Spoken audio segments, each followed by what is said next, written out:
In this video, we will be learning associative property, commutative property, and distributive property. By the end of this video, you will know how to use all three of these math concepts, and you will know the difference. Examples of associative property.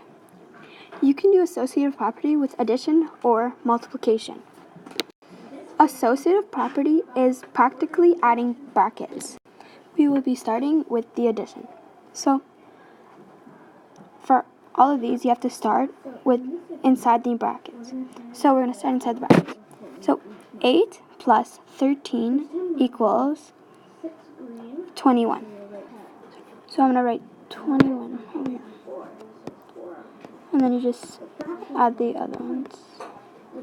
Now we have to go from left to right. So 21 plus 4 equals 25.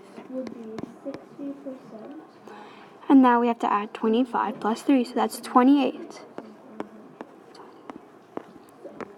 So that would have been the same as just doing 8 plus 13 plus 4 plus 3, because 8 plus 13 equals 21, plus 4 equals 25, plus 3 equals 28.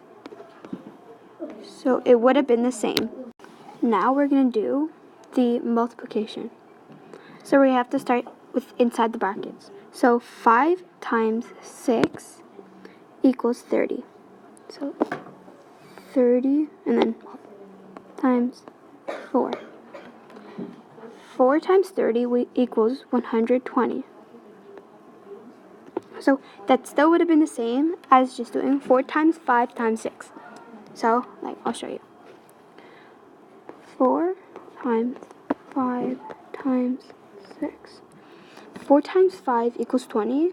20 times 6 equals 120.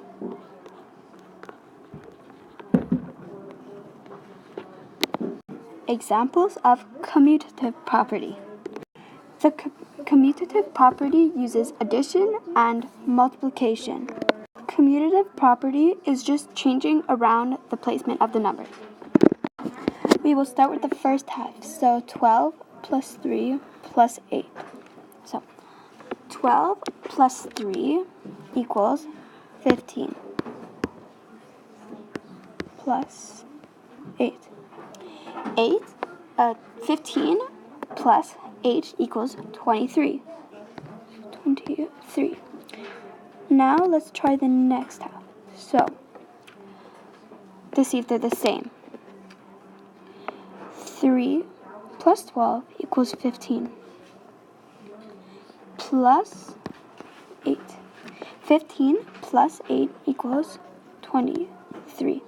So no matter where the numbers go, that doesn't change the amount that it will come out to. If you look closely, I changed the 12 and the 3 for the next one, so then it was the 3 and the 12. Now we're doing the commutative property with multiplication. So we're going to start with the first half again. So 8 times 3 equals 24. And 24 times 5 equals 120. Now we're going to do the other half. So 3 times 5 times 8. 3 times 5 equals 15. 15 times 8 equals 120. So I changed the numbers, these two, and those ones, and they still came out to the same answer. So that's commutative property. Examples of distributive property. You can use distributive property for addition and subtraction. Distributive property is distributing, this number. So by doing that, you do 5 times 7, so it would be here, and 5 times 8, like you did there. So we're going to find the answer for that. So 5 times 7 equals 35, plus 5 times 8 equals 40. 35 plus 40 equals 75. The difference in between associative property, commutative property, and distributive property. Associative property, you associate the numbers, so you group up the numbers. Commutative property is just changing the place of each number. So if you had 28 plus 13 plus 6, you could do 13 plus 6 plus 28. Distributive property.